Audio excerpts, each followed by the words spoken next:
The ideas outlined in this YouTube are visionary, and so it was appropriate that we start with vision from World Expo 88.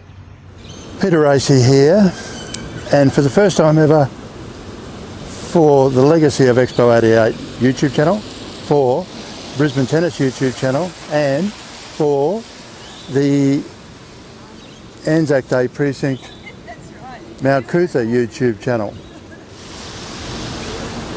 And that is important because this is a very important YouTube, and the themes that run through the three YouTube channels are very appropriate because this YouTube is being prepared as an introduction for a formal meeting that I've got with the Lord Mayor in relation to the 35th anniversary of World Expo 88. However, it has occurred to me that there is an underlying major theme, and the reason why I'm in front of the crest of Brisbane talking about this is because this crest was originally based in the Rotary Welcome to City fountain that used to be down in the entrance into Fortitude Valley, and it was a major statement for the city of Brisbane for the Commonwealth Games. And that event is important because that was the first time a world significant event had been held in Brisbane that actually was focused at drawing attention to Brisbane. And that is thanks to the works of Clem Jones. However, the Joh Bjelke-Petersen government responded by hosting and arranging to be held in Brisbane World Expo 88. And the significant thing is that before 1982, there were world significant events being held in Brisbane. Formation of Anzac Day, driven mainly by the efforts of Canon Garland, who was the secretary of the Anzac Day Committee from 1916 until his death in 1939. World War II, which found a world headquarters operating a base in Brisbane, courtesy of the efforts of a Queensland-born, but later federal parliamentarian based out of Victoria, Richard Casey. And then later, in 1977, the Queen attended the bringing into being by the Herald of Arms the new coat of arms for Queensland that Joh Bjelke-Petersen had arranged. The first time that was ever done in the Southern Hemisphere, and it was a significant event. And today, that coat of arms is still the main marketing tool or presentation of the Queensland state government. But as I said, 1982, seminal moment, because after that, then you have World Expo 88, and then after that, you have the Goodwill Games, and then after that you have the G20. All significant, outwardly based events drawing people's attention to Brisbane. But the significant thing is that the package of all those is unique in the world, because no one can lay claim to having the first Commonwealth Games in the Southern Hemisphere, the second Commonwealth Games all up ever, and an Olympics. They may well be able to lay claim to something similar in years to come, but they will never be able to lay claim to also hosting a Goodwill Games, because there are no Goodwill Games. The Goodwill Games, which started in 1982 in Moscow, ended up in Brisbane 2001. And if we have a look at how unique our World Expo was, and it was unique because it wasn't a World Expo, it was a specialist expo, and the rules were changed to allow France to host a World Expo in 1989 to celebrate 100 years that the Eiffel Tower was erected, but they changed their mind and decided to build the Louvre instead. So our World Expo is very unique, let alone the fact that it was the last World Expo that the USSR ever exhibited in as a part of the Cold War wind down. And as well as that, we're the only World Expo in the world to have a museum based in a World Expo site and operating during a World Expo that pre-existed prior to a World Expo that still exists today, the Queensland Maritime Museum. So when you have a look at the package of all these events, they tell a really truly unique story and something that we can use to market Brisbane. And that is why it is so important that we reinvest continuously into the memory of Anzac Day as it was founded in Brisbane, that we reinvest into our narrative of World War II in Brisbane, that we reinvest in World Expo 88, that we continually look at the Goodwill Games and the G20, because countries around the world and cities around the world are spending billions developing a unique selling point, and we've got it. We just have to exploit it. So let's move on from here and have a look at some other aspects. Thank you. Moving on, I need to say that the end of these YouTubes in the 3 different channels have 3 different endings. And we are also going to come back to the Australian American Memorial, which you can see featured as the backdrop.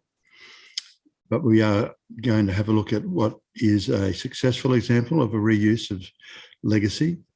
And we are going to have a look at a great opportunity that is completely and utterly unrecognised at the moment, which is a criminal shame. And then we're going to have a look at something that is an amazing historical record, which is not actually recognised, but should be. So let's move on. So one of the themes of this YouTube is that we should be more conscious in the adaptive reuse of the legacies left over from these various events. And no better example in my mind exists than the recasting of the Be Prepared statue, one of the Artbuster pieces from World Expo 88, which you can see directly in front of us. And we are at Scouts Place. Now, this was unveiled by Lord Mayor Roy Harvey, 22nd of February 1984, in celebration of 75 years of Scouts in Queensland.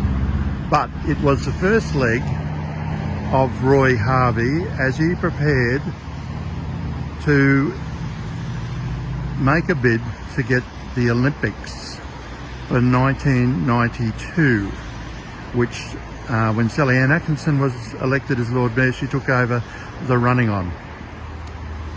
So this is a very successful preparing of legacies. A post-Commonwealth Games legacy and a World Expo 88 legacy. Because if you look down, you'll see that that is a map of the Brisbane River. And one of the untapped gems of history sitting in Brisbane is this flagpole, which desperately needs restoration, which is from HMAS Swan and was on the ship when it was bombed in Darwin Harbour in 1942. Let's go to some of the important detail as the narrative of this YouTube develops. What you can see on the screen is Rod Laver, myself and Steve Minikin, a tennis tragic if ever there was one, at the unveiling and renaming of the Rod Laver overpass at Tennyson, which leads into the Queensland Tennis Centre.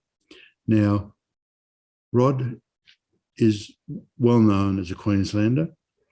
What's probably not quite as well known was that he won the first leg of his second Grand Slam at Milton. And what is probably almost totally unknown is that one of the longest, hardest fought and most interesting tennis matches ever played in the history of tennis was against Tony Roach in the lead up to that first leg Grand Slam win. So what we're looking at here is the Australian American War Memorial in Newstead Park, which is also the home for Newstead House, which happens to be the home of Richard Casey's mother. Now, Richard Casey was the American ambassador that ensured that General Douglas MacArthur was based in Brisbane to direct the war effort on behalf of the Allies from an Australian base. And Richard Casey was also the president of the Australian American Association that brought into being this Australian American War Memorial, which happened to be Australia's first, and I think Australia's best looking. Richard Casey was the Foreign Minister who brought into Federal Parliament the Anzac Treaty. He was also the Governor General, as Lord Casey, that brought Lyndon B. Johnson to Australia and to Brisbane. And lo and behold, the location of this Australian American War Memorial is at Lyndon B. Johnson Place. And is any of that particular history explained on the site of this particular memorial, which is used every year to host the Battle of the Coral Sea anniversary? No, it's not, but it should be. So let's move on to the very last part of the YouTube, which, as I've stated, is going to be different in each and every of the 3 YouTube channels. Thank you. And for the Brisbane Tennis Trail YouTube channel, the Stefan racket here at Frew Park is, in my mind, the most inspirational piece, because it shows Stefan's great competitive nature when he was playing tennis against Sir Robert Mathers. It shows his great entrepreneurial spirit when he donated the racket to sit proudly above the Milton Tennis courts to promote the Queensland Open. But the story gets more interesting, because when Tennis Queensland went into financial difficulty, he purchased it back from the auction when it shut down.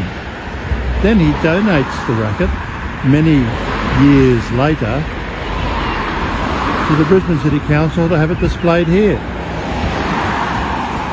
Very inspirational.